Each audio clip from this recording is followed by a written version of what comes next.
అరే ఏంటిదే ఇలా గింత తొందర పక్కెత్తాను? మీరే ఫోన్ చేసి చెప్పారు కదా ఊరు నుంచి మా తమ్ముడు వస్తానని, అందుకే. ఓ సరే.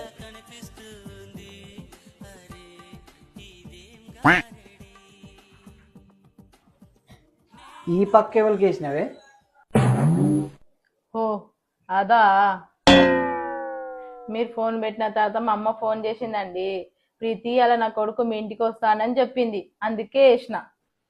వందనాలమ్మా అమ్మా వందనాలమ్మా. అయితే ఇంకోటి కూడా వేయి. ఇంకెవరు వస్తారండి? మా బామ్మడి దత్తా అండి. ఛీ, ఏంటిదండి వీళ్ళందరూ ఒకటేసారి రావాలనా? ఏడుకెళ్ళి తెచ్చేయాలి వీళ్ళందరికి పక్కలు. వందనాలమ్మా నీకు వందనాలమ్మా.